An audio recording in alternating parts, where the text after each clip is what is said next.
لیکن میاں حساب کتاب کی ڈیوٹی نہ اللہ کی ہے تو بہتر یہ ہے کہ اسی کے ہاتھ میں رہے، تو نہ اپنے ہاتھ میں لینے کی کوشش کر۔ سنیں سنن ترمذی کی حدیث، ہمیں پتہ نہیں کیا مصیبت ہے، ہمیں پتہ نہیں کیا مسئلہ ہے۔ ایک جنازے سے میں نکلا، آپ یقین کریں کبھی کبھی کلیجہ پھٹ جاتا ہے، میں ایک جنازے سے نکلا تو میرے ساتھ ایک بندہ جنازہ پڑھ کے نکلا تو کہنے لگا جی پیر صاحب دیکھیں آج کتنی دنیا آئی ہے، حالانکہ یہ بندہ اس طرح کا تھا، اس طرح کا تھا، اس طرح کا تھا۔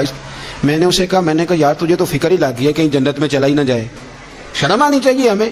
اللہ فرماتے ہیں جنت اتنی چوڑی ہے جتنے زمین و آسمان ہے، اس کی چوڑائی زمین اور آسمان کے برابر ہے، تو ہم تو اپنے علاوہ کسی کو جانے نہیں دینا چاہتے جنت میں۔ اور بس کریں، جنت خدا کا فضل ہے، اور اللہ فرماتے ہیں میرا فضل میں جسے چاہتا ہوں عطا کرتا ہوں۔ یہ سنن ترمذی کی حدیث، اور اس کے راوی حضرت عبداللہ ابن عمر رضی اللہ تعالیٰ عنہ، نبی پاک علیہ السلام نے فرمایا جو مسلمان جمعے کے دن یا جمعے کی رات کو فوت ہو اس کو اللہ تعالیٰ قبر کی آزمائش سے محفوظ رکھتا ہے۔ جو جمعے کی رات فوت ہو جائے یا جمعے والے، یعنی جمعے رات اور جمعے کی درمیانی رات چلا جائے یا جمعے والے، تو اللہ اسے عذاب قبر سے، تو میرے عزیز جو بندہ شہید ہو اس سے عذاب قبر نہیں ہوتا، جو آدمی جمعے کے دن یا جمعے کی رات چلا جائے اسے بھی عذاب قبر نہیں ہوتا۔ اور میرے رسول کریم صلی اللہ تعالی علیہ وسلم نے فرمایا جو بندہ ایک دن اور ایک رات، یہ حدیث صحیح مسلم میں، سنن ترمذی میں، مصنف عبدالرزاق میں موجود ہے، ایک دن اور ایک رات اللہ کی رضا کے لیے اسلامی سرحد پہ پہرا دے۔ میں اور آپ سوئے ہوئے ہیں، لیکن وہ لوگ جو فوجی بارڈروں پہ کھڑے ہیں، دیکھو مدینے والے محبوب کس کس پہ کرم فرماتے ہیں۔ ساری عمر نہیں، 24-25 سال کی سروس نہیں، فرمایا ایک دن اور ایک رات اللہ کی رضا کے لیے جو اسلامی سرحد پر پہرا دے، مسلمانوں کو کافروں سے بچائے، رب اسے عذاب قبر نہیں دے گا، اسے اللہ تعالیٰ اپنے فضل سے معاف فرما دے گا۔ ایک رات اور ایک، تو آپ کیا سمجھتے ہیں کہ ان فوجیوں کی کوئی چھوٹی شان ہے، ان کا کوئی چھوٹا مرتبہ ہے؟ ایک دن اور ایک رات اگر یہ پہرا دیں تو اللہ ہی نے اتنا انعام عطا کرتا ہے۔ اسی طرح سن لو، یہ ذرا غور سے سننا، ابن ماجہ کی حدیث، اور اس کے علاوہ مسند ابو یعلا میں موجود حدیث کے راوی حضرت ابو ہریرہ رضی اللہ تعالی عنہ، حضور صلی اللہ تعالی علیہ وسلم نے فرمایا جو شخص بیماری سے فوت ہوا، جو شخص، قربان جاؤں میرے محبوب نے بیماری کا نام ہی نہیں لیا، فرمایا کوئی بھی بیماری ہو، فرمایا جو آدمی بیماری سے فوت ہوا اللہ اسے شہادت کی موت عطا فرمائے گا، اور وہ عذاب قبر سے اور قبر کے امتحان سے بھی محفوظ رہے گا، اور حضور فرماتے ہیں اس کو صبح اور شام جنت کے باغوں میں سے رزق دیا جائے گا۔ جو کسی بھی بیماری سے مرا، لوگ کہتے ہیں دیکھو جی بڑا تانگ ہو کے دنیا سے گیا ہے، تو اس بندے کو بھی عذاب قبر نہیں ہوتا۔ اسی طرح جو بندہ سورہ ملک پڑھتا ہے، سنن ترمذی میں حضرت ابن عباس سے روایت ہے کہ حضور صلی اللہ علیہ وسلم کے ایک صحابی نے ایک جگہ خیمہ لگایا تو وہاں سورہ ملک پڑھنے کی آواز آتی، کوئی بندہ پڑھنے والا نظر نہیں آتا تھا۔ جب حضور کی بارگاہ میں عرض کیا تو فرمایا وہاں قبر تھی، اور قبر کے اندر بیٹھ کے میرا صحابی سورہ ملک کی تلاوت کر رہا تھا۔ اگر ہمیں خسرہ نمبر یاد ہو جاتا ہے نا اپنی جگہ کا، اور ہمیں پتہ ہوتا ہے کہ میرے والا حصہ کتنے کروڑ کا ہے، اگر ساری کہانیاں ہمیں یاد ہوتی ہیں تو سورہ ملک بھی ہمیں یاد ہو سکتی ہے۔ موبائل پہ اس کو ریکارڈ کر لیں، پھر اس کو سنیں کبھی بھی سورہ ملک میں۔ اور ہمارے سلسلہ عالیہ میں تو سورہ ملک وظیفہ ہے، ہمارے الوظیفۃ الکریمہ میں اعلیٰ حضرت نے لکھا ہے کہ رات کو سورہ ملک اور سورہ یاسین کے بغیر سونا نہیں۔ سورہ ملک اتنی شاندار صورت ہے کہ نبی پاک صلی اللہ علیہ وسلم نے فرمایا یہ قیامت کے دن اللہ کی بارگاہ میں ناز سے جھگڑا کرے گی اور کہے گی اے اللہ یہاں تو میرے پڑھنے والے کو جنت عطا فرما یا مجھے قرآن پاک سے علیحدہ کر دے، تو رب کریم پھر اپنے فضل سے پڑھنے والے کو جنت عطا کرے گا۔ اللہ کریم ہمیں سمجھنے کی توفیق عطا کرے۔ آخر دعوانا الحمدللہ۔ پڑھیے لا الہ الا اللہ، ہو لا الہ الا اللہ۔ کسی نے پوچھا